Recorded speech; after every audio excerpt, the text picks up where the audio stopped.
du 7 février, qui rappelle la fin de la dictature des Duvalier, un événement majeur qui aura marqué à jamais la vie politique de notre République.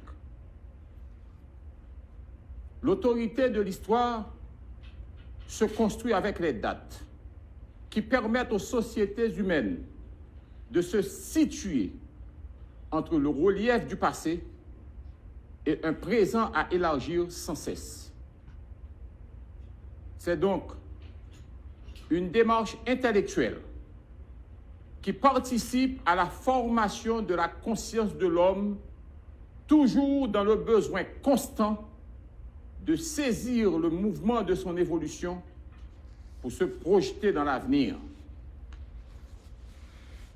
36 ans déjà, c'est le temps de l'inventaire.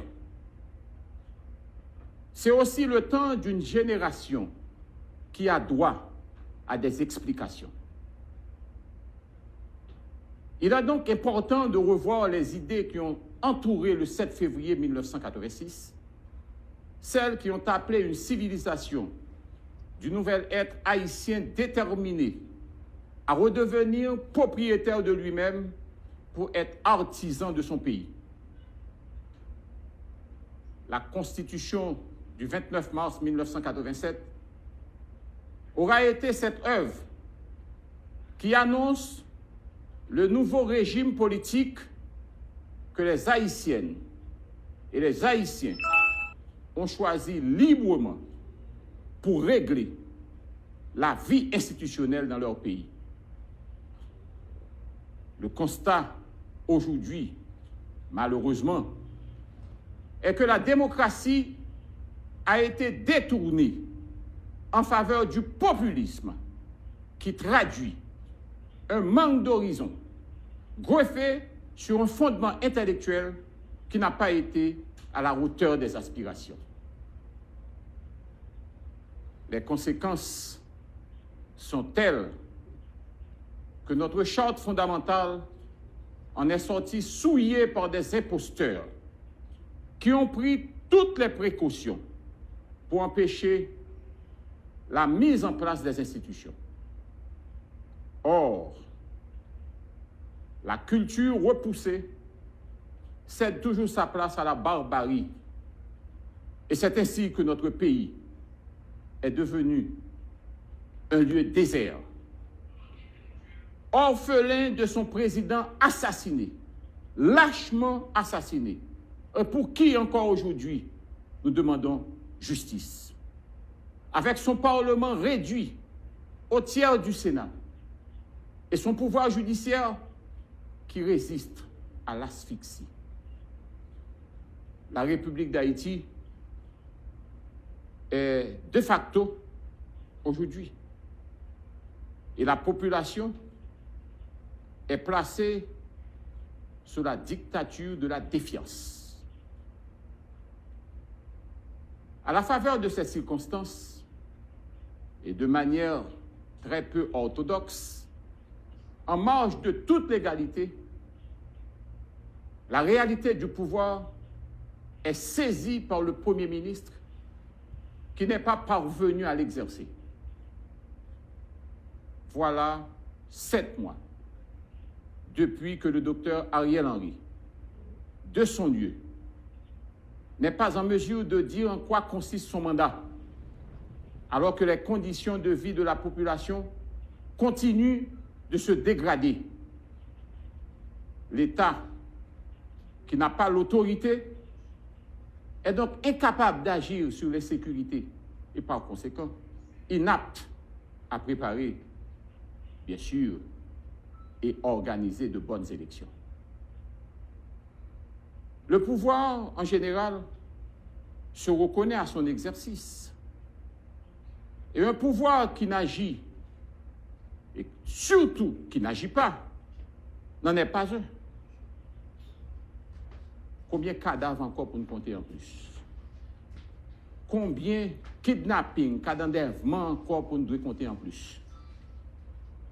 Combien de gangs encore à petit territoire qui a partagé, qui a séparé tant qu'on t'est en d'un pays. Combien de gouttes on a besoin encore pour $1?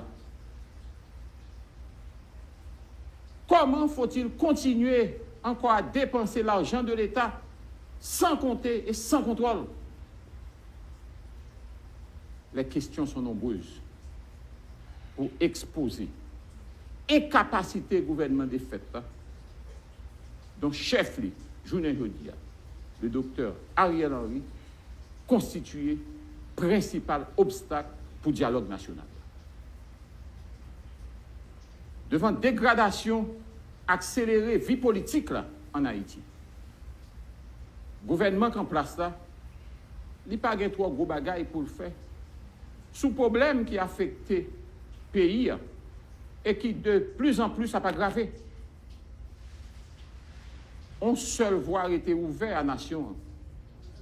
Celle que chacun répète et que certains, malheureusement, hésitent à emprunter. La concertation et le consensus s'imposent aux acteurs qui, dans un élan de lucidité, doivent comprendre que toute initiative sectaire est vouée à l'échec qui entraînera, bien sûr, les fondements du pays. Le compromis, cette fois, doit l'emporter sur les mesquineries répétées qui ont déjà donné les résultats que le peuple haïtien est en train de subir. Il paraît nécessaire de retracer l'histoire de ces 36 dernières années pour évaluer la gestion du pays avec les désordres de la mauvaise gouvernance, voir comment elle a été faite et au regard de notre présent, convenir de la nécessité, je dis bien, de la nécessité d'une rupture qui ouvre sur la modernité. Le Sénat de la République, que je préside, affirme son engagement dans cette voie de la rupture et elle a décidé activement d'entreprendre avec les autres le chantier du consensus. Le Sénat annonce pour la fin de cette semaine la tenue d'une grande réunion des différents pôles de la société, tout en souhaitant vivement la participation du Premier ministre Ariel Henry, que nous avons invité officiellement.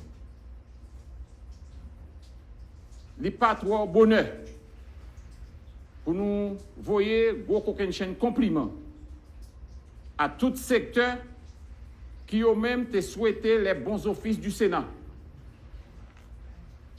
Un gros coquin compliment à évêque, l'Église catholique, en pile leader moral, en pile leader politique,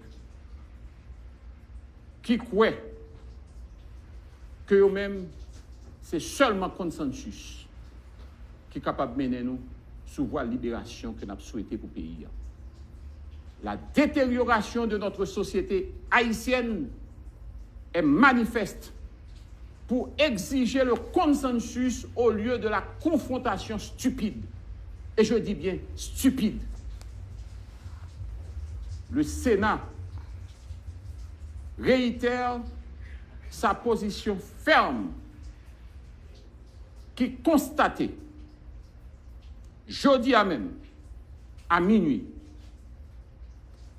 fin service Premier ministre de fête là, que le tabac à pays et dont rôle les journées jeudi a consisté seulement à liquider les affaires courantes.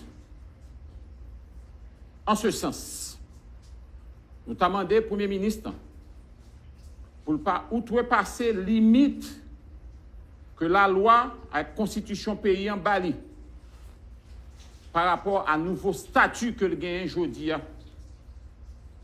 Et surtout, pour ne pas aller au-delà de compétences pour engager l'État plus loin, côté l'État doit porter.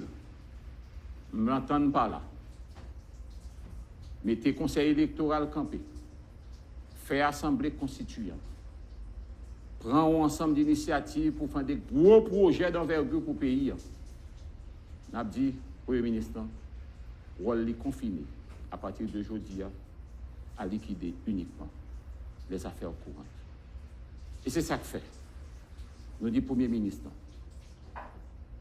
Et nous dit tout le monde de bonne foi qui est dans le pays pour associer à Sénat.